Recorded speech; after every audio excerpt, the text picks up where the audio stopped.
Bonjour à tous. Vous écoutez actuellement les prédications de l'Arche de l'Éternel à Anvers, Église de Dieu en Belgique.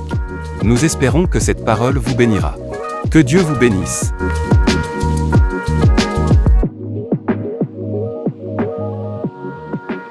Alléluia.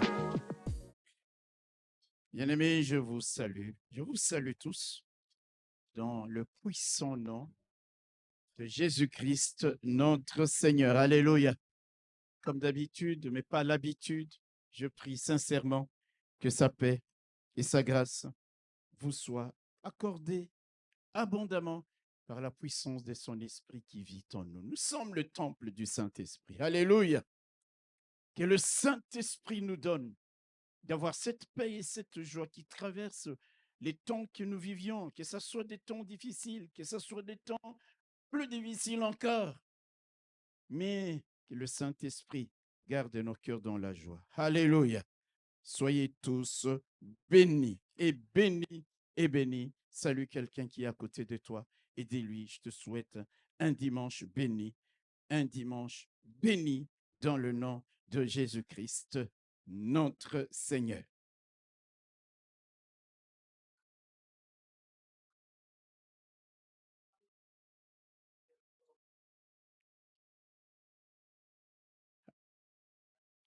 Alléluia. Oui, je vous demandez de vous lever, mes bien-aimés. Nous allons déclarer la parole. Nous allons lire, proclamer le passage du jour dans l'Évangile de Jean, chapitre 4, un texte bien connu. Évangile de Jean, chapitre 4. Nous lisons du premier verset jusqu'au verset 10. Amen. Tous ensemble, lisons la parole du Seigneur. Le Seigneur sut que les pharisiens avaient appris qu'il faisait et baptisait plus de disciples que Jean. Toutefois, Jésus ne baptisait pas lui-même, mais c'était ses disciples. Alors, il quitta la Judée et retourna en Galilée. Comme il fallait qu'il passât par la Samarie, il arriva dans une ville de Samarie nommée Sichar, près du champ que Jacob avait donné à Joseph, son fils. Là se trouvait le puits de Jacob. Jésus, fatigué du voyage, était assis au bord du puits. C'était environ la 6e heure. Une femme des Samaries vint puiser de l'eau. Jésus lui dit, « Donne-moi à boire. » Car ses disciples étaient allés à la ville pour acheter des vivres. La femme samaritaine lui dit, « Comment toi, qui es juif, me demandes-tu à boire, à moi qui suis une femme samaritaine? » Les Juifs, en effet, n'ont pas des relations avec les Samaritains. Jésus lui répondit, « Si tu connaissais le don de Dieu et qui est celui qui te dit, « Donne-moi à boire », tu lui aurais toi-même demandé à boire et il t'aurait donné de l'eau vive. Amen. Nous irons étape par étape, peut-être dans la suite. Texte bien connu. Pasteur Innocent nous a prêché dessus, les pasteurs, lui, nous a prêché dessus. Je croyais les papas Edmond, papa. Mais vous savez, la parole de Dieu, comme on dit, c'est comme un diamant à 1000 facettes. Alléluia. Chaque jour, nous découvrons une facette nouvelle de ce diamant qu'est la parole de Dieu. C'est pour cette raison que souvent je dis que lorsque nous lisons un passage sur lequel on nous a déjà prêché, faisons comme si c'était la première fois que nous allons recevoir cet enseignement. Amen. Le thème de ce matin, je l'ai intitulé « Apprendre à casser les codes ». Alléluia. Apprendre à casser les codes, pas les cordes. Je dis bien les codes. les codes, frères et sœurs. Pour bien comprendre le thème de notre message de ce matin, laissez-moi d'abord vous dire que le mot code ici n'a rien à voir avec quelque chose de secret, n'a rien à voir avec quelque chose de caché. Le mot code ici n'a rien à voir parce qu'on est tellement habitué. QR code, code barre. Ça n'a rien à voir avec les chiffres, les lettres ou la combinaison des chiffres et des lettres qui nous permettent d'accéder ou d'ouvrir notre adresse email, notre téléphone, notre compte bancaire, notre messagerie WhatsApp. Je sais qu'il y a déjà parmi nous des gens qui ont eu des accidents malheureux. Il a introduit 3 fois le code et ça bloque. Je ne parle pas de ces codes-là. Alléluia.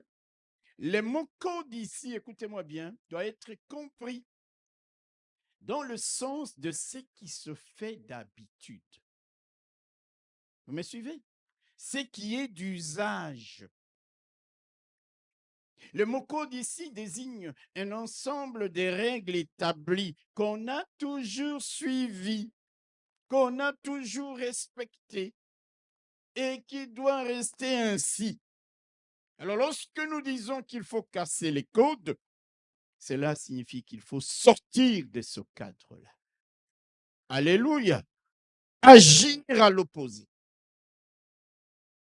Passer outre les règles, les habitudes, les us établis, ancrés dans un lieu, ancrés dans la tradition, ancrés dans la vie des peuples.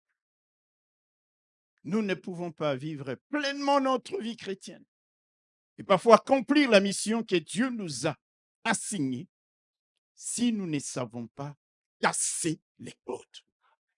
Alléluia. Dans notre texte du jour, nous allons découvrir comment et pourquoi le Seigneur avait cassé plusieurs codes lors de sa rencontre avec cette femme samaritaine. Alléluia. Et l'invitation que Dieu nous adresse ce matin, ce sera celle-là. Mon fils, ma fille, apprends à casser les codes. Je voudrais aller directement dans les vifs du sujet. Le premier code que le Seigneur avait cassé dans notre texte se trouve lorsque nous lisons les versets 3 et 4. La Bible dit, alors, vous savez, je prêcherai sur ces textes peut-être plusieurs dimanches, donc ne vous en faites pas, je peux sauter au lieu de commencer par 1 et 2. Aujourd'hui, j'ai dit, je voulais être terminé à temps. Donc, dès que je verrai qu'il est temps, même au milieu de la prédication, j'arrête. Sauf si vous me donnez l'autorisation. Alléluia.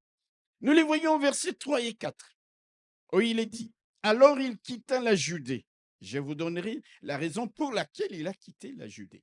Vous voyez bien le verset premier, il y a les pharisiens qui commencent à les jalouser à cause de sa renommée, je ne vais pas parler de ça. Il y a comme une espèce de concurrence, de guerre entre les disciples de Jean et les disciples de Jésus. Disaient, les disciples de Jésus commencent à baptiser beaucoup. Il y avait une opposition, une rivalité. Pour éviter d'entrer dans un conflit qui ne valait pas la peine, le Seigneur va quitter. Je reviendrai sur ça. Il quitta la Judée et retourna en Galilée. Alléluia. Il quitte la Judée pour aller en Galilée, vers Jérusalem. Comme il fallait qu'il passât par la Samarie. Écoutez bien, comme il fallait qu'il passât par la Samarie, il arriva dans une ville de Samarie nommée Sichar, près du champ que Jacob avait donné à Joseph, son fils. Amen. Le premier code, c'est celui-là que Jésus va casser. Lorsqu'on quitte la Judée, je n'ai pas la carte pour vous démontrer ça, pour aller en Galilée, le chemin le plus direct, alléluia, passer par la Samarie. Vous me suivez? Quitter Judée vers Galilée, il y avait 3 chemins. Je ne vais pas entrer dans le détail, mais le chemin le plus direct, le raccourci, passait par la Samarie. Mais en raison de l'animosité en raison de la détestation, de la haine qui existait depuis très longtemps entre les Juifs et les Samaritains. Les Juifs préféraient faire un long détour où ils devaient passer par le Jourdain pour aller en Galilée. Il y avait une telle détestation entre les Juifs et les Samaritains. Vous savez, ça c'est après la scission d'Israël en royaume du Sud et en royaume du Nord. Le royaume du Nord avec la capitale Samarie, le royaume du Sud avec la capitale Jérusalem. C'étaient les enfants d'un même peuple. Mais un jour, les Assyriens avaient attaqué le royaume du Nord, c'est-à-dire Samarie. Ils ont vaincu Samarie. Ils ont emmené beaucoup des Samaritains en déportation vers la Syrie, vers l'Irak, du côté de l'Irak. Et puis ils ont pris d'autres gens de la Syrie, ils les ont emmenés à Samarie. Au fil du temps, il y a eu mixage. Des mariages mixtes se sont tissés entre des étrangers, les Assyriens, et les Samaritains. Ça a donné naissance à des personnes qui étaient considérées par les Juifs comme des gens impurs. Vous me suivez? Les mariages mixtes avec ceux qui les avaient vaincus.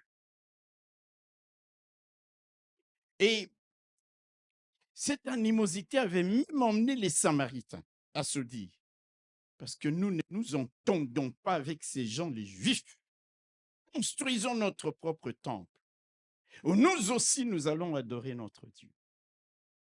Ils ont construit leur propre temple, je crois, sur le mont Ébal, et ils adoraient Dieu dans un mélange de paganisme et de judaïsme. C'est pour cette raison, alléluia, que les Israélites du Sud, les Juifs donc, les considéraient comme des traîtres. Ils les considéraient comme des impurs. Ils considéraient les Samaritains comme des gens infréquentables, au point d'éviter à tout prix, lorsqu'on quitte la Judée vers la Galilée vers la Judée, ils évitaient à tout prix de passer par les territoires des Samaritains. Imaginez l'animosité qu'il y avait entre ces peuples. Alléluia. Ils devaient emprunter, je l'ai dit, un long détour, juste pour les éviter, juste pour ne pas traverser leur territoire. Mais voilà, le Seigneur, toi et moi, nous le savons, il est juif, n'est-ce pas? Il est juif. Il quitte maintenant, quoi? Il quitte, alléluia, la Judée. Il doit aller en Galilée, retourner en Galilée. Amen. Honnêtement, qu'est-ce qu'il allait faire? En tant que juif, Jésus va choisir de ne pas suivre la règle d'éviter la Samarie. Alléluia. Il va donc casser le code établi dans la tradition juive depuis le temps de la déportation et de l'occupation assyrienne.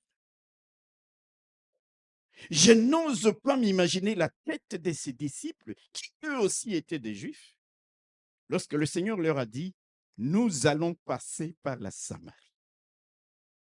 Alléluia. Alléluia. Qu'est-ce que vous voulez que les disciples fassent? La Bible dit, le disciple suit son maître. Mais je crois que même en suivant Jésus, il y avait des disciples qui vraiment dans les cœurs, en eux-mêmes se disaient, mais pourquoi il fait ça?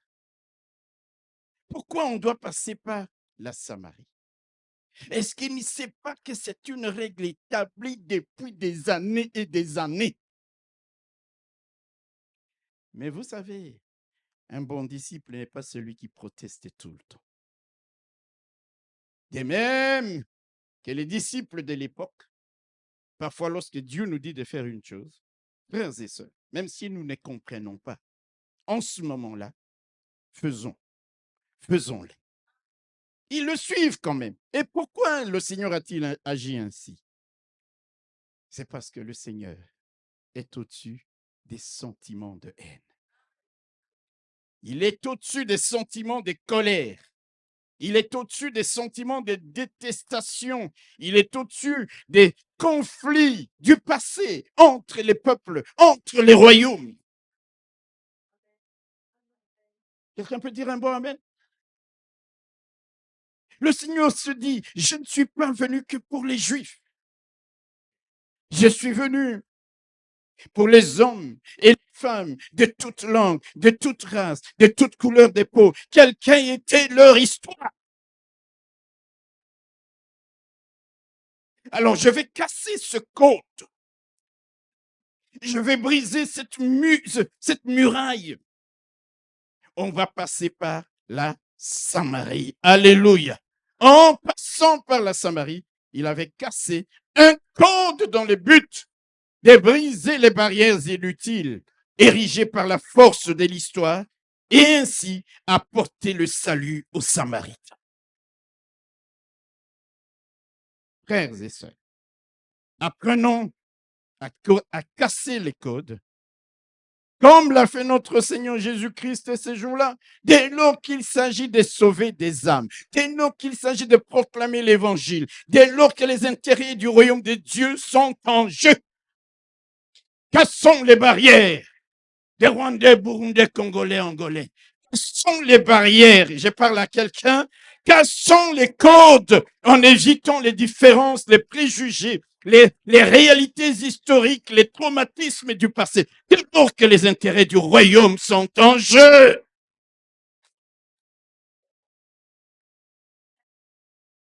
Cassons les codes. Il faut prendre un long détour.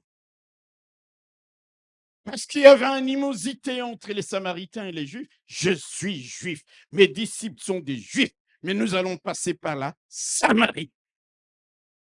Ne sommes-nous pas les enfants des mêmes pères Abraham? Simplement parce qu'à un moment donné de l'histoire, ils ont été emmenés en déportation par la force des choses. Ils ont été mixés à d'autres peuples. Ils adorent maintenant un autre Dieu que nous devons les rejeter. Voyez-vous, mes frères et sœurs, je vais vous dire une chose. La tolérance dans la vie est un signe d'éducation, est un symbole d'intelligence. Ils adoraient Dieu avec un mélange de paganisme et de judaïsme. Ne fût-ce qu'à cause de ça, le Seigneur Jésus pouvait dire vous avez raison. Moi, j'entends beaucoup de gens qui critiquent nos frères catholiques, qui critiquent nos frères ceci, nos frères cela. Laissons à Dieu les soins de juger les uns et les autres. Alléluia. Parlons avec les uns et les autres. Cassons ces codes qui nous emprisonnent dans des dénominations. Est-ce que je parle à quelqu'un?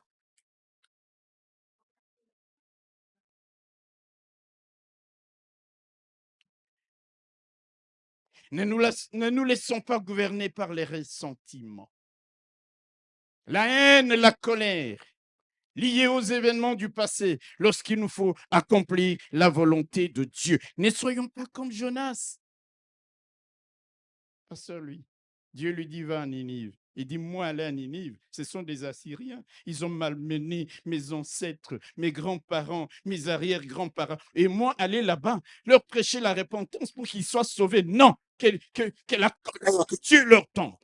Il paie un bateau et il va dans une direction diamétralement opposée. Ça, c'est quelqu'un qui est gouverné par la haine. Que les Assyriens crèvent. Hein? Alléluia. Il entre dans les bateaux, vous connaissez l'histoire.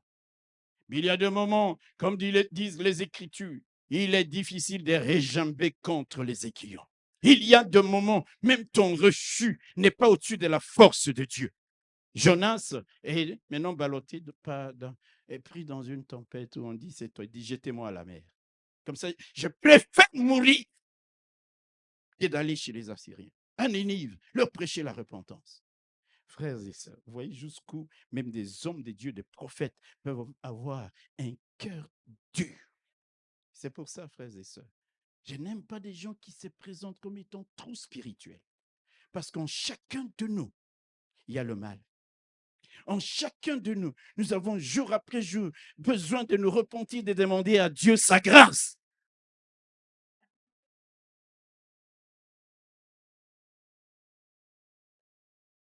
Le Seigneur n'est pas comme Jonas. Alléluia.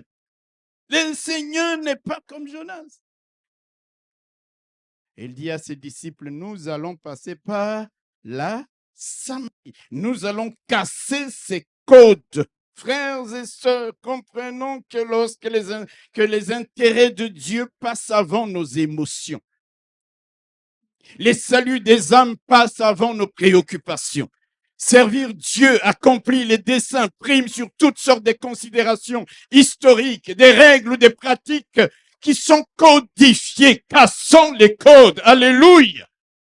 Ah, il y a des gens, lorsqu'ils s'est chamaillé avec le pasteur, il dit, je ne viens plus à l'église pour chanter. Casse les codes. Tu ne viens pas ici pour les pasteurs. Tu viens servir le Seigneur. Dis Amen. Tu es là, motivé, guidé par la colère, le ressentiment, etc., etc. Lorsque les intérêts de Dieu sont en jeu, je fais passer mes émotions après les intérêts de Dieu. Je fais passer. Est-ce que je parle à quelqu'un? Je sers, je passe par la Samarie. Alléluia. C'est pour cette raison, j'aime l'apôtre Paul. Lorsqu'il écrit aux Corinthiens, voici ce qu'il leur dit au verset 1 Corinthiens chapitre 9, le verset 19 à 20. Il leur dit, car bien que je sois libre à l'égard de tous, bien que je sois libre, je me suis rendu les serviteurs de tous afin de gagner le plus grand nombre. Avec les Juifs, j'ai été comme Juif afin de gagner les Juifs. Avec ceux qui sont sous la loi, comme sous la loi, quoique je ne sois pas moi-même sous la loi, afin de gagner ceux qui sont sous la loi, avec ceux qui sont sans loi, comme sans loi, quoique je ne sois point sans la loi de Dieu, étant sous la loi de Christ, afin de gagner ceux qui sont... Est-ce que je parle à quelqu'un? Il dit, lorsqu'il a été question des intérêts de Dieu, de gagner des âmes, je me suis comporté comme les Juifs, comme ceux qui n'avaient pas de loi, alors que j'ai la loi de Christ, de la parole de Dieu. Ah là là. Ça, c'est quelqu'un qui fait passer ses intérêts, ses émotions, ses sentiments.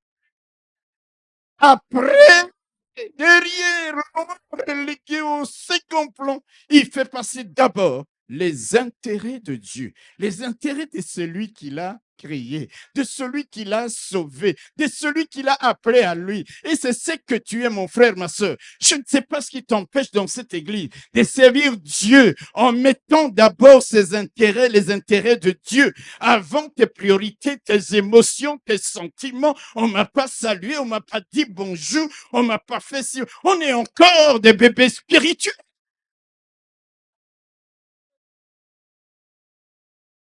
Les côtes. Des lois établies depuis l'époque de la déportation.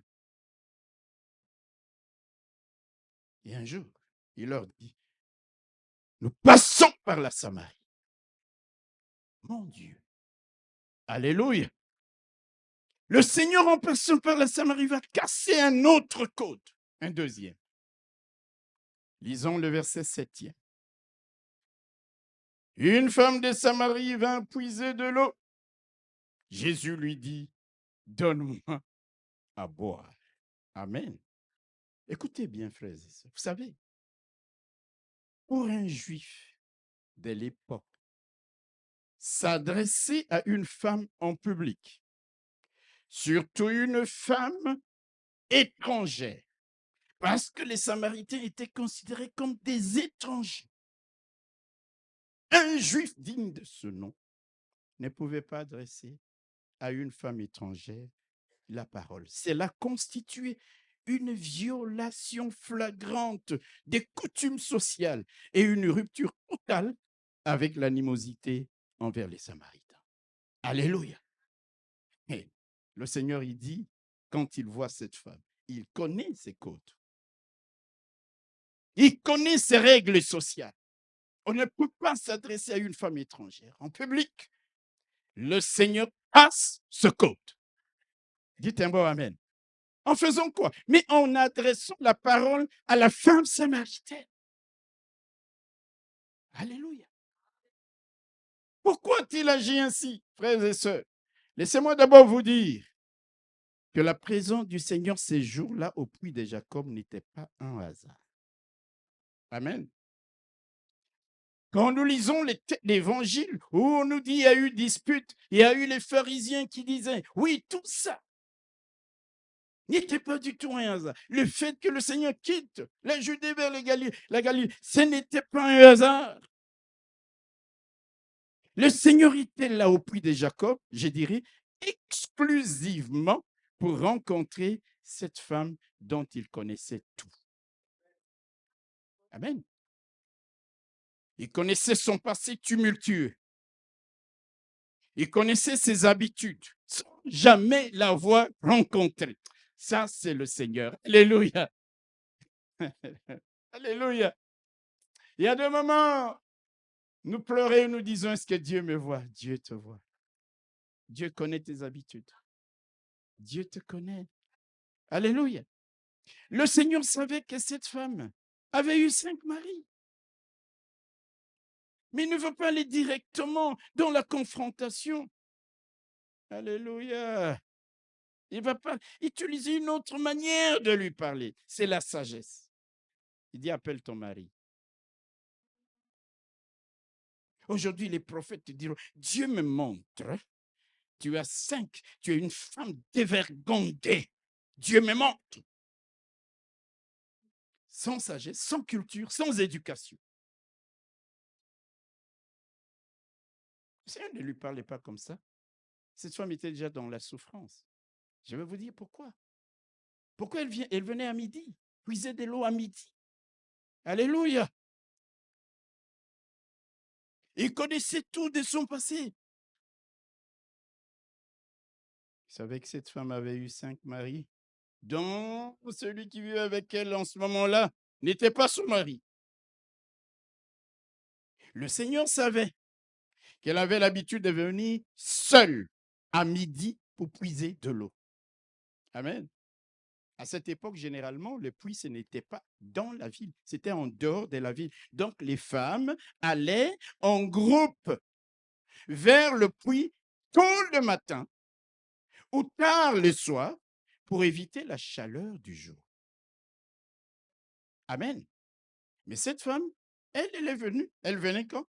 À midi, à l'heure de la sieste, pour ne pas s'exposer, rencontrer les autres femmes de Samarie et s'exposer à leur détestation, s'exposer à leurs injures, s'exposer à leur colibé, s'exposer à la colère des autres femmes.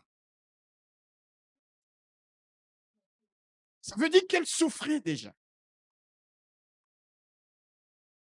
Elle allait seule. À midi, elle s'est rendue. Elle s'est rendue au puits, c'est-à-dire à l'heure où le Seigneur est arrivé à ce puits. Vous me suivez? Même le départ depuis la Judée, tout était calculé, orchestré par le Maître du ciel et de la terre. Les disciples ne comprenaient pas encore pourquoi il fallait passer par la Samarie, casser ce premier code. Mais il y avait un deuxième code qui allait être cassé. Parce que ton Dieu voit plus loin que toi et moi. Ton Dieu a déjà vu des choses que toi et moi, nous ne voyons pas encore. Il a un plan que tu ne comprends pas encore. Il a un plan que nous ne comprenons pas encore. Faisons-lui confiance. Alléluia.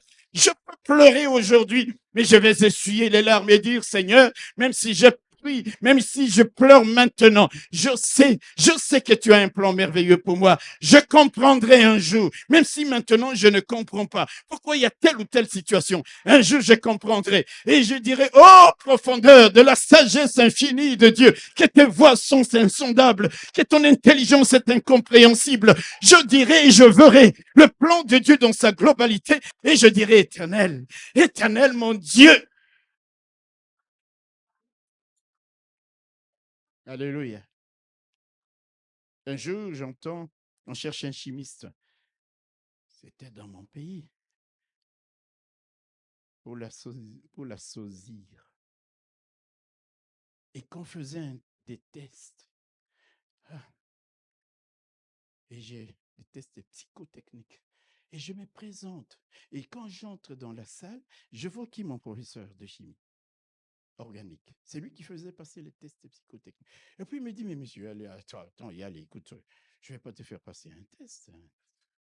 On parle, on cause, et puis ta candidature est retenue. Alléluia. Oui, là, je suis content. J'ai dit à mon épouse, on va aller à Sauzir. Ça change. Et puis ça traîne, on m'appelle, ça traîne, qu'on m'appelle, ça traîne, qu'on me rappelle. Je commence à m'impatienter. Et puis après, il y a pillage, Sauzir, complètement pillé. Alléluia. C'est-à-dire que si j'étais parti en ce moment-là plus tôt, je perdais l'emploi que j'avais déjà et je perdais l'emploi que j'allais avoir. J'ai béni le Seigneur. Le plan de Dieu, mes frères et sœurs. Le Seigneur s'est arrangé pour arriver à midi. À ce point. Tout était chronométré, planifié, orchestré, arrangé par le Seigneur. Alléluia.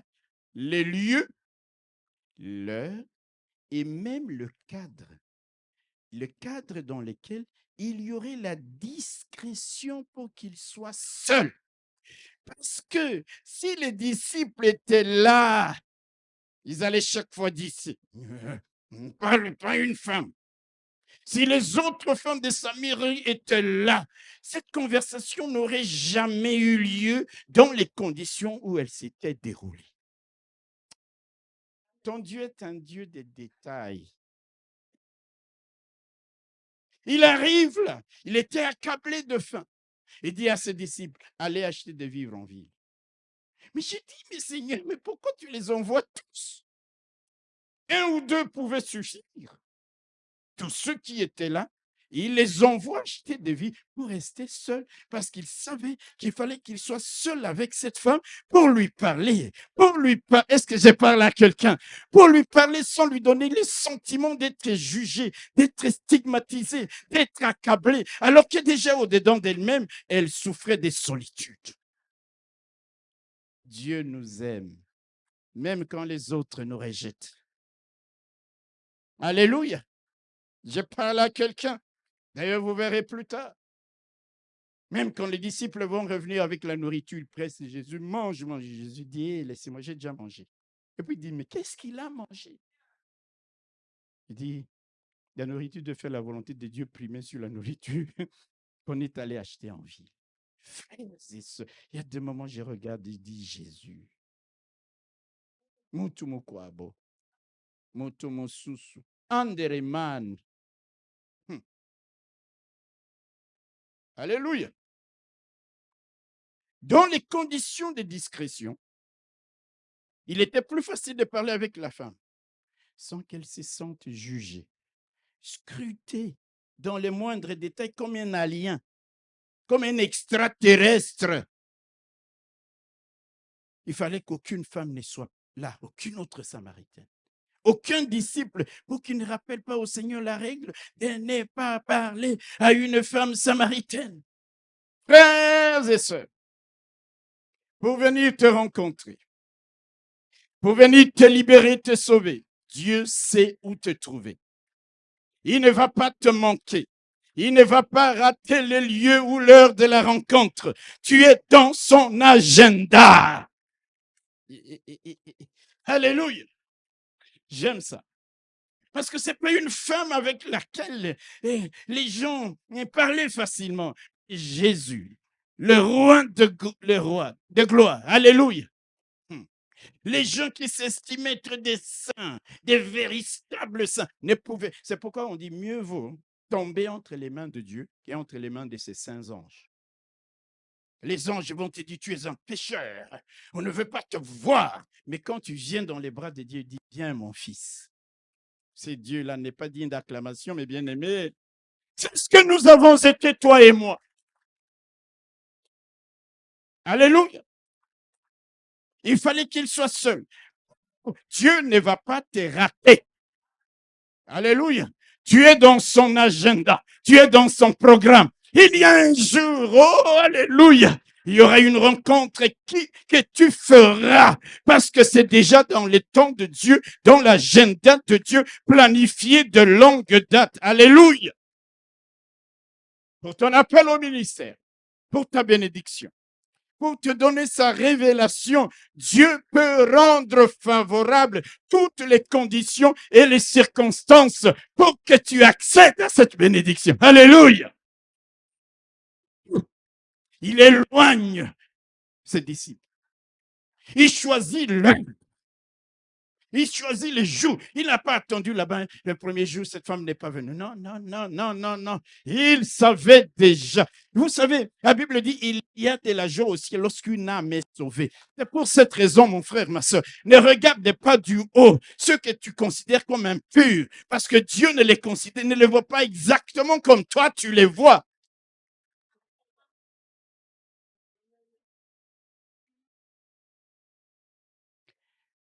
Ouais. Les circonstances, moi j'aime ça. Il est le maître des circonstances. Même quand il y a la tempête, la pluie, il dit, arrête-toi. Je suis en train de préparer une conférence parce que l'année prochaine, j'étais invité en Chine, j'avais en Chine. Alléluia. Pour parler d'étudier les conséquences de ce qui s'est passé un jour qui est décrit dans la Bible, quand les soleils s'arrêtent. Alléluia. Qu'est-ce que ça veut dire que les soleils s'arrêtent? Quelles conséquences physiques, géophysiques pour l'humanité, pour la création, pour l'univers? Nous lisons ça en intrant. Je suis en train d'écrire même des équations très mathématiques pour ça. Un jour, si vous voulez, je vous en parlerai, mais en termes beaucoup plus simples. Quand Dieu veut créer les conditions favorables à ta bénédiction, il va les créer. Alléluia. C'est pour cette raison, mon frère, tu ne viens pas ici à l'église comme par habitude. Tu ne viens pas prier Dieu comme par habitude. Tu viens prier le Dieu, le maître de l'univers. C'est lui qui va aller même dans les plus petits détails, qui va régler, qui va chronométrer les choses pour que la bénédiction soit en face de toi, pour que la victoire pointe comme l'aurore, pour que tu réalises soudainement que même alors que tu pleurais, il y a quelqu'un qui travaillait, il y a quelqu'un qui échafaudait un programme pour t'élever, pour te bénir, pour te guérir, pour te délivrer, pour te libérer. Et tu crieras, oh, l'Éternel a fait pour moi des grandes choses. Je suis dans la joie. Je vois le plan de Dieu et je me dis, Seigneur, que tu es bon. Je chante un chant nouveau. Ma bouche est remplie de louanges. Ma bouche est remplie de chants d'allégresse. Parce que même des choses auxquelles je n'avais pas pensé. Alléluia. Tu n'es pas hors d'atteinte du chant de Dieu. Tu n'es pas caché à ses yeux. Tu n'es pas exclu de son agenda où il est écrit le jour et l'heure, même l'heure où il va te visiter, où il va venir à toi et pour toi seul, où la bénédiction, même celle à laquelle tu ne t'attendais pas, va se matérialiser devant toi. C'est ce Dieu-là que je vous demande encore d'applaudir parce que tu sais que tu vivras un jour toutes ces choses. Oui, un jour tu les vivras. La Samaritaine n'avait pas pensé un jour, n'avait jamais imaginé, déjà au regard de ses propres concitoyens, qu'il la considérait comme une femme méchante, mauvaise, et c'est ce qu'elle était. Elle ne pouvait pas s'attendre qu'un rabbin, qu'un rabbi, qu'un juif, oh mon Dieu, mon roi, soit en face d'elle, et lui apporte quelque chose de nouveau, quelque chose de nouveau. Il va lui donner de l'eau vive. Elle est venue puiser de l'eau de source, mais elle va déposer sa cruche. Il y a quelque chose de plus, il y a quelque chose de plus grand que ce jour-là. Alléluia. Laisse-moi te dire, mon frère, ma soeur, que le Seigneur n'est pas venu en ce monde uniquement pour les foules. Il est venu aussi, même pour un individu. Si tu avais été seul sur la surface de la terre, il serait venu quand même pour te sauver. Alors toi qui es seul, toi qui te sens isolé, toi qui te sens marginalisé, rejeté, stigmatisé en raison de quoi que ce soit, sache que le Seigneur t'aime, même si beaucoup te haïssent. Et ils te haïssent souvent à tort et à travers. Sache que le Seigneur s'approchera de toi, même si les autres s'éloignent de toi. Sache que le Seigneur viendra vers toi, même quand les gens te tourneront le dos, même s'il faut pour cela qu'il casse les codes, comme il avait fait en agissant ce jour-là. Alléluia! Jésus avait l'habitude de casser les codes. Un jour, il est au temple. Matthieu chapitre 12. Alléluia. Matthieu chapitre 12. Je vais prendre deux exemples. Versets 10 à 14. Étant parti de là, Jésus entra dans la synagogue. Et voici, il s'y trouvait un homme qui avait la main sèche. Ils demandèrent à Jésus, est-il permis de faire une guérison les jours des sabbats? C'était afin de pouvoir l'accuser. Était afin de pouvoir l'accuser. Parce que la règle stipulait que quoi? Mais non, le sabbat, c'est sacré. On ne fait rien. Moi, j'ai vécu dans les quartiers juifs. Alléluia. Même les ascenseurs étaient programmés à partir de vendredi soir pour monter, s'arrêter à chaque étage parce qu'ils ne peuvent même pas appuyer sur les boutons. C'est la lumière, c'est un travail. Donc, il vient, l'ascenseur, même s'il n'y a personne, était programmé pour s'arrêter. Personne,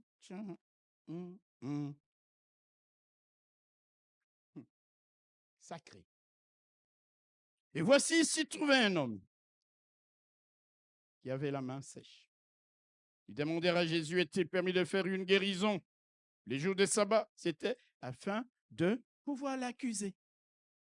Il leur répondit. Vous savez, les gens qui se croient trop justes sont souvent hypocrites. Il faut beaucoup d'humilité dans la vie chrétienne. Alléluia. Il leur répondit, lesquels d'entre vous, s'il n'a qu'une brebis, et qu'elle tombe dans une fosse les jours du sabbat, ne la saisira pas pour l'en retirer? Combien un homme ne vaut-il pas? Plus qu'une brebis. Il est donc permis de faire du bien les jours du sabbat. Là, Jésus est en train de casser la côte. Alors il dit à l'homme, étends ta main. Il l'étendit. Elle devint saine comme l'autre main. Les pharisiens sortirent et ils se concertèrent sur les moyens de les tuer. Vous imaginez? J'ai peur des religieux parce que les religieux sont toujours fanatiques. Les religieux, pour la plupart du temps, sont des fanatiques. Les jours du sabbat, cet homme est malade.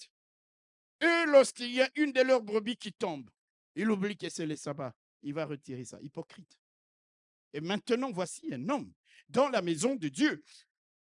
Les jours du sabbat, c'est côté, on ne peut rien faire.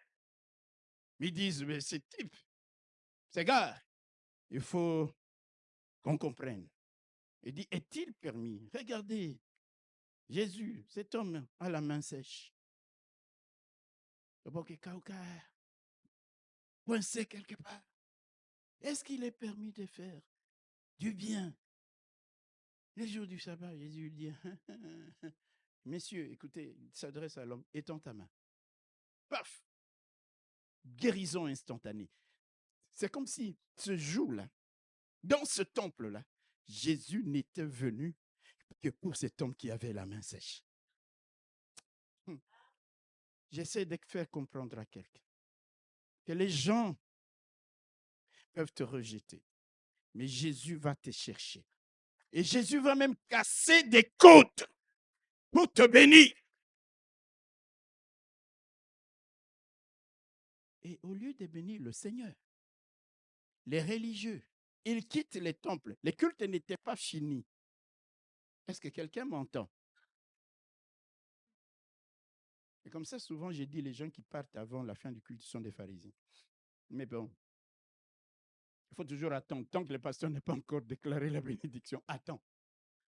Je vous dirai pourquoi. Parce que parfois, Dieu bénit à la dernière minute. Vous croyez que quand je dis pasteur, lui vient déclarer la bénédiction, c'est pas les pasteurs, lui est un instrument. Il déclare la bénédiction par l'autorité qu'il a reçue du Seigneur. Si en ce moment-là, tu n'es pas là, tu peux avoir raté ton culte. Les pharisiens sortent pendant les temps du culte. Tu peux. Comment on va tuer ce type? Parce qu'il est en train de casser des côtes. On ne peut pas faire ça les jours du sabbat. Mais mettons-nous à la place de cet homme qui a été guéri. Alléluia! Alléluia! Il n'a pas eu sa guérison dans la rue. Il n'a pas eu sa guérison ailleurs. Je te dis, bien-aimé, il y a des bénédictions que tu n'auras qu'en étant dans la maison de Dieu. Et tu ne sais pas le jour où Dieu va te visiter. Il est guéri. Là, Jésus fait quoi? Il casse un côte pour bénir une personne. Je vais vous donner un deuxième exemple dans l'évangile de Luc. Et je vous dirai pourquoi nous allons casser des côtes. Mais bon, je n'ai pas le temps. Aujourd'hui, je vais terminer à temps. Je ne veux pas de problème. Luc, chapitre 13. Sauf si vous me dites, pasteur, on n'est pas ennuyé. Alléluia. Je me rappelle les jours où nous parlions, frère France n'est pas là, la conférence sur la création, l'évolution, on avait réuni tous les hommes de toutes nos églises ici. On a parlé, et à un moment donné, je dis, est-ce qu'on arrête de dire, mais pasteur, on va aller où? On va aller où? Continue. Alléluia. Et quand j'ai fini, le bishop Jean est venu. Il a commencé aussi. Il dit, c'était formidable. Vous savez, j'aime les gens qui avalent la parole, qui reçoivent l'instruction. Et regardez un deuxième exemple dans Luc au chapitre 13. Les versets 10 à 16. Frères et sœurs, quand vous lisez la Bible, vous dites, Toyo, ces gens-là, ils étaient terribles. Vous vous concertez pour tuer quelqu'un qui vient de faire du bien. Parce qu'il casse un code. Luc, chapitre 13, versets 10 à 16. Jésus enseignait dans une des synagogues le jour du sabbat. Et voici, il y avait là une femme possédée d'un esprit qui la rendait infirme depuis 18 ans. Elle était courbée et ne pouvait pas du tout se redresser. Lorsqu'il la vit, alléluia. Lorsque Jésus la vit, comment Jésus l'a vu? Moi, je ne comprends pas. Vous savez, dans les temples, dans les synagogues, il n'y avait pas de chaises. Les gens étaient debout. Les hommes devant, les grands castors, debout. Les femmes étaient derrière. Hello? Donc, la femme qui était recourbée était encore plus invisible parce que Jésus, l'enseignant, était assis. Mais quel que soit la manière, la configuration, Jésus te voit. Il voit ton infirmité, il voit ton problème, il voit ton combat, il voit ta difficulté. Alléluia! Il l'a vu. Amen. Je peux continuer? Lorsqu'il a vu, Jésus lui adressa la parole et lui dit, « Femme, tu es délivrée de ton infirmité. » Alléluia. La Bible dit, il lui imposa les mains. Regardez ce qui va se passer. Amen. Il lui a imposé les mains là où il était. Je ne crois pas. Alléluia. La femme qui était juive, connaissant bien les règles, et savait qu'elle non plus ne pouvait pas quitter le fond pour venir devant dépasser les hommes. Ça veut dire que Jésus a quitté là où il était. Le Seigneur de gloire, il s'est avancé. Il a dépassé les groupes des hommes. Il a dépassé les groupes des femmes. Il est allé tout au fond, auprès d'une femme qui était recourbée depuis 18 ans. Et c'était quel jour? Les jours du sabbat, où on ne peut pas, d'après la loi juive, d'après les règles, Jésus, il dit, cette fille d'Abraham, pour elle, je vais casser les codes. Pour elle, je vais casser les codes. Pour elle, je vais casser les codes. Est-ce que je parle à quelqu'un? C'est pour cette raison, je vais te dire, tu es devenu fils de Dieu, fils d'Abraham, par la foi en Jésus-Christ. Laisse-moi te dire que toi aussi pour toi, Jésus se déplacera. Jésus se déplacera. Il cassera les codes. Est-ce que quelqu'un saisit ce que je suis en train de dire? Il lui impose les mains. Alléluia. Et sur les champs, le miracle se produit. Mais écoutez, mais le chef de la synagogue, indigné. Vous voyez les religieux? Indignés de ce que Jésus lui avait opéré cette guérison un jour du sabbat. Écoutez, moi, quand j'ai lu ma Bible, je dis, il y a des méchants. Il dit, les chefs de la synagogue, dit à la foule. Qu'est-ce que la foule avait à voir dans cette histoire? Comme il ne pouvait pas s'adresser à la femme directement, parce qu'il était évident qu'elle avait reçu un miracle, il fait semblant de s'adresser à la foule. Il y a 6 jours pour travailler. Venez donc vous faire guérir ces jours-là et non pas les jours du sabbat. Vous imaginez? Et là, dans la synagogue, Jésus lui répond, hypocrite, lui répondit le Seigneur. Est-ce que chacun de vous, alléluia, alléluia, est hypocrite? Et cette femme qui est une fille d'Abraham et que Satan tenait liée depuis 18 ans, ne fallait-il pas la délivrer de cette chaîne les jours du sabbat? Laisse-moi te dire, Jésus prend ta défense.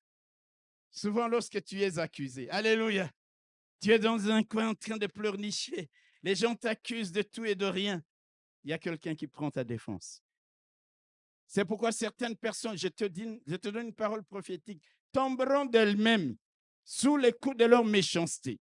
Des accusations gratuites, des calomnies contre ta personne. Parce que Jésus prend ta défense. Tu as un avocat. Alléluia. La femme ne parlait pas, la femme ne parlait pas, la femme ne parlait pas. Même alors que le chef de la synagogue était en train de dire des choses et en bois qu'elle a des soufflets. Non, non, la femme s'est tue. Il y a quelqu'un qui a pris la défense, comme pour lui dire, madame, reste tranquille. Je vais m'adresser, et pas après, mais maintenant. Hypocrite!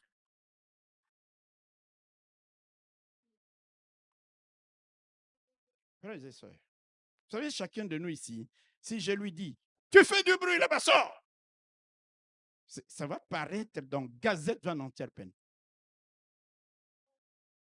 Nous ne faisons pas la loi dans la maison de Dieu, n'est-ce pas? Quand on est ici, le pasteur, il est là comme l'ange de l'église. Alléluia. Il leur dit, vous êtes des hypocrites. Mais là, vous voyez, il a cassé.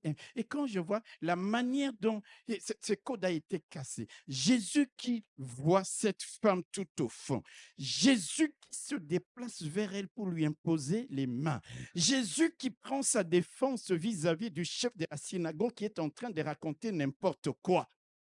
Ma soeur, tu as de la valeur aux yeux de Dieu.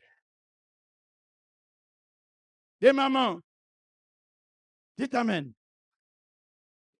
Hey, si tu savais, et le bataille à la femme samaritaine, si tu connaissais le don de Dieu. Ils sont là en train de pleurnicher. Si tu connais Christ, reste calme. Et il viendra vers toi pour te consoler. Il viendra pour essuyer tes larmes. Il viendra, alléluia, pour t'accorder la guérison, le miracle, la bénédiction, même s'il doit pour cela casser les codes. Alléluia. Et pourquoi il a commencé à parler à cette femme samaritaine? Je vais vous dire une chose. Jésus savait que cette femme était réceptive à la révélation et à l'amour de Dieu pour les pécheurs. Il savait. Il savait. Alléluia. Jésus commence à parler avec la femme. Je vais vous montrer le cheminement dans la révélation. Verset 19. Jean chapitre 4. Le verset 19. Écoutez bien, frères et sœurs. Alléluia. On peut commencer à partir du verset 18. Car tu as eu 5 maris, et celui que tu as maintenant n'est pas ton mari, et en cela tu as dit vrai. Écoutez la femme. Seigneur, lui dit la femme, je vois que tu es prophète. Première étape de la révélation. Je vois que tu es un prophète. Jésus parle avec elle, parle avec elle. Alléluia. Pour faire un peu court, verset 25. La femme lui dit, je sais que le Messie doit venir. C'est lui qu'on appelle Christ. Quand il sera venu, il nous annoncera toutes choses. C'était une femme qui connaissait aussi la parole de Dieu. Jésus lui dit, je le suis, moi qui te parle. D'abord, la femme, au départ, a compris que Jésus était un prophète. Jésus lui donne un niveau plus élevé de révélation. À cause de la faible connaissance qu'elle avait. Jésus lui dit, je suis le Messie. Alléluia. Quand vous allez maintenant au verset 29, quand la femme va aller parler à ses concitoyens, verset 29, il a dit, venez voir un homme qui m'a dit tout ce que j'ai fait. Ne serait-ce point le Christ? Alléluia. Vous voyez le niveau de révélation. Le Seigneur savait que cette femme avait les dispositions de cœur pour passer dans une accélération dans la révélation de l'identité de Christ qui est venu vers elle. Qui a déjà fait mieux ici à l'Église après toutes les années que nous recevons la parole de Dieu? Aller dans une accélération dans la révélation et dans la connaissance de Dieu. Ni toi ni moi. Mais en très peu de temps, la femme regarde. Elle est attentive. Elle comprend qu'elle n'a pas été jugée. Elle n'a pas été stigmatisée. Le Seigneur lui a dit, je ne veux pas te parler. Tu es une femme qui prend les maris des... Non, rien de tout cela. Il dit, je vois que tu es un prophète. Il dit, je suis le Christ. Il dit, ah oui. Il dit, venez voir. Frères et sœurs, la révélation. Amen. Amen. Alléluia. C'est ce qui fait que quand la femme comprend toutes ces choses, il dit non, je ne vais pas garder toutes ces choses pour moi-même. Je laisse ma cruche.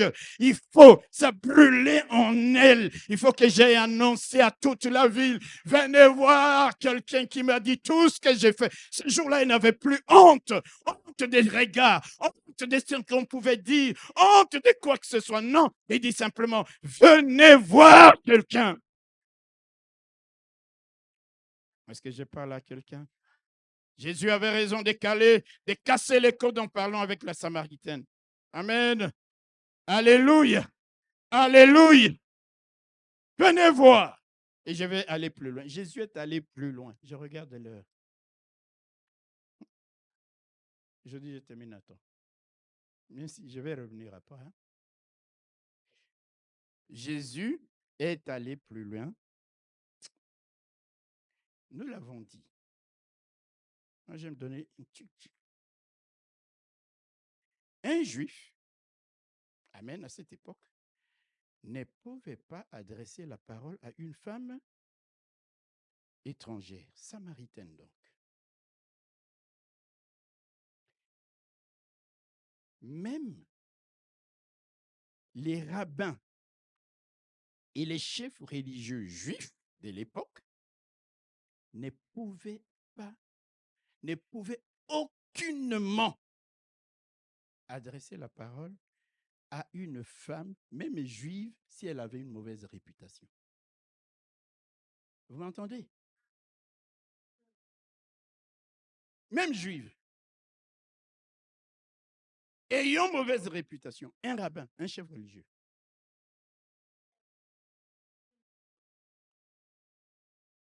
Et ici, nous sommes dans le cas de quoi?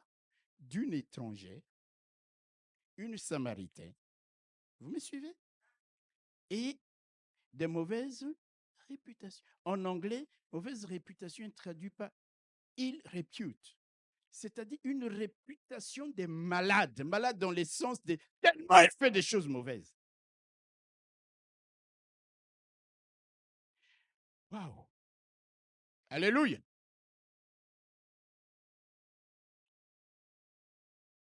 Jésus va casser ce code-là. Il est chef religieux par excellence. Il est le rabbin par excellence. La femme qui est en face d'elle est une femme étrangère. Et de surcroît, elle est une femme de très mauvaise vie. Toutes ces barrières auraient fait que même un chef de synagogue ordinaire ne pouvait même pas parler. Mais Jésus, il casse les codes. J'aime le Seigneur. Vous savez qu'il a beaucoup cassé les codes. Il guérit les jours des sabbats. Amen. Les pharisiens venaient souvent. Ils disaient aux disciples du Seigneur, pourquoi votre maître mange-t-il avec les publicains, avec les gens de mauvaise vie? Parce que eux, c'est les publicains, c'est là-bas. Il entre dans le temple, il prie les publicains tout coin du temple et dit, Seigneur, je te bénis. Est-ce que je ne suis pas comme les autres qui sont là au coin? Moi, je jeûne 3 fois par semaine. Moi, je. Quand quelqu'un est trop spirituel, méfiez-vous de lui. Ça veut dire qu'il n'a même plus le temps de se repentir, de s'examiner, de dire, Seigneur, pardonne-moi. Il se croit supérieur, supérieur, supérieur. C'est un religieux. Jésus, rabbin par excellence. Une personne de mauvaise vie, étrangère. Alléluia. Pourquoi le Seigneur va lui adresser la parole? Parce que le Seigneur voyait les potentiels qui étaient dans cette femme. Il voyait les dispositions de son cœur à le servir, à les témoigner auprès des Samaritains. C'est comme ça qu'après avoir parlé avec le Seigneur, elle dépose sa cruche. C'est fini. Je suis venu puiser de l'eau. Mais il y a plus grand, il y a plus prioritaire, il y a plus prioritaire. Je rentre dans la ville. Je n'épuise pas de l'eau. Venez voir un homme qui m'a dit tout. Venez, ne serait-ce pas le Christ. Les Samaritains viennent. Alléluia. Ils viennent nombreux, ils écoutent le Seigneur. Et eux qui n'avaient pas de relation avec les Juifs, ils disent, Jésus, s'il te plaît, reste même 2 jours chez nous. On va le lire. Jean chapitre 4, et versets 28 à 30. Alors la femme, ayant laissé sa cruche, s'en alla dans la ville et dit aux gens, venez voir un homme qui m'a dit tout ce que j'ai fait. Ne serait-ce point le Christ? Ils sortirent de la ville et ils vinrent vers lui. Pendant ce temps, les disciples les pressaient de manger, disant, Rabbi, mange, Rabbi, mange. Mais il leur dit, j'ai à manger une nourriture que vous ne connaissez pas. Les disciples se disaient donc les uns aux autres, quelqu'un lui aurait-il apporté à manger? Jésus lui dit, ma nourriture est de faire la volonté de celui qui m'a envoyé d'accomplir sur la terre. Alléluia. Et quand nous allons vers le verset 39 pour aller plus vite, la Bible nous dit ceci. Plusieurs Samaritains de cette ville crurent en Jésus à cause de cette déclaration formée de la femme. Il m'a dit tout ce que j'ai fait. Ainsi, quand les Samaritains vinrent le trouver, ils le priaient de rester auprès d'eux. Et il resta là 2 jours. Un beaucoup plus grand nombre crurent à cause de sa parole. Et il se mettait à dire à la femme, ce n'est plus à cause de ce que tu as dit que nous croyons, car nous l'avons entendu nous-mêmes et nous savons qu'il est vraiment le sauveur du monde. Alléluia. Alléluia. Le Seigneur va se servir d'une personne rejetée. Parce qu'il va casser les codes. Cette femme va devenir la première évangéliste dans la ville de Samarie. Vous savez, quand vous lisez les livres des Actes des Apôtres, chapitre 8e, on en verra un jour Philippe évangéliser la Samarie. Mais la première personne qui avait apporté l'évangile en Samarie, c'était cette femme-là, la femme samaritaine. Longtemps avant même que Philippe n'arrive, frères et sœurs, hier comme aujourd'hui, le Seigneur a sur toi un autre regard. Laisse-moi te le dire. Un autre regard que celui que beaucoup de gens portent sur toi. Il connaît le potentiel qui est en toi. il sait qu'il peut se servir de toi. Alléluia. Pour que tu le témoignes, ne fût-ce qu'au travers de ta propre expérience.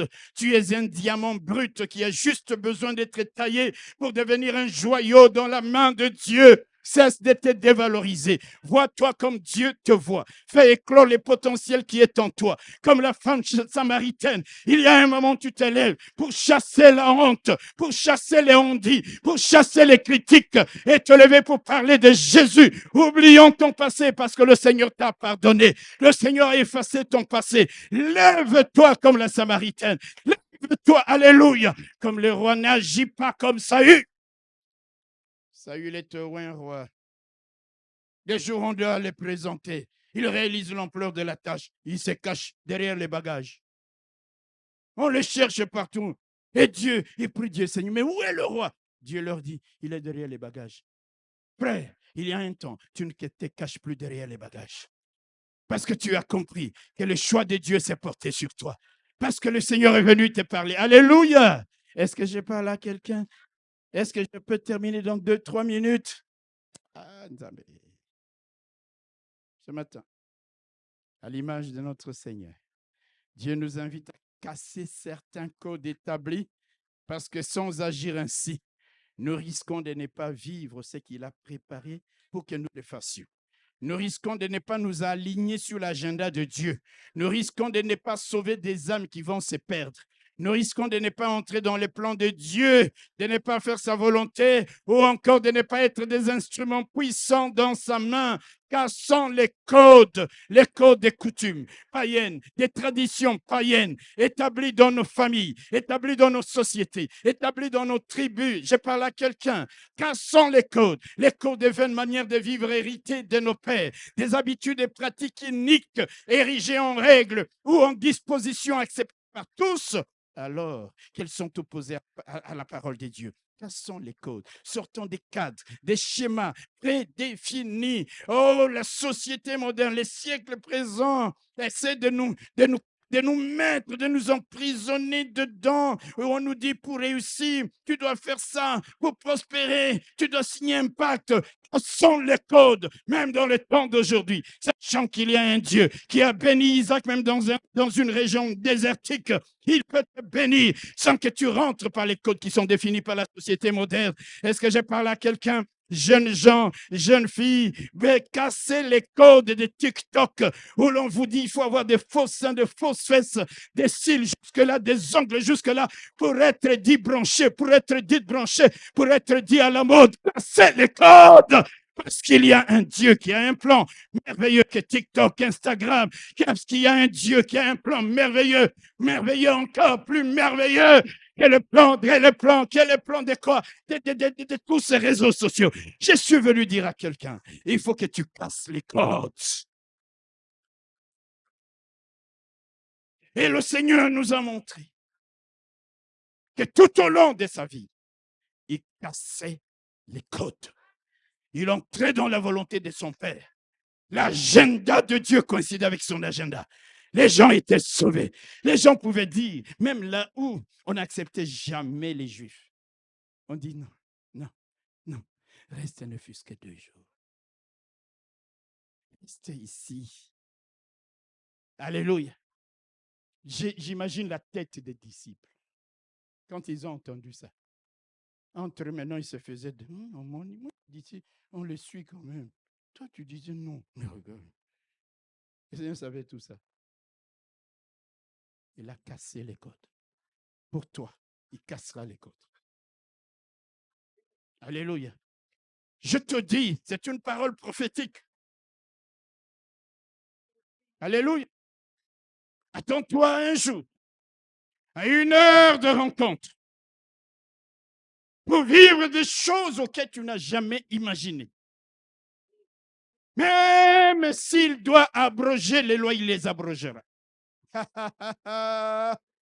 Hello! Il est le maître du sabbat. Il est le maître du ciel et de la terre. Tout lui appartient. Il créera les conditions. favorable pour ta bénédiction, favorable pour ton élévation. J'ai dit, j'avais 3 minutes. Je termine par là, mais je n'ai pas terminé parce que je reviendrai. Est-ce que je peux dire, est-ce que quelqu'un peut dire Amen? Est-ce que quelqu'un peut dire Amen? Est-ce que quelqu'un peut dire Amen? Passons les côtes. Que Dieu vous bénisse.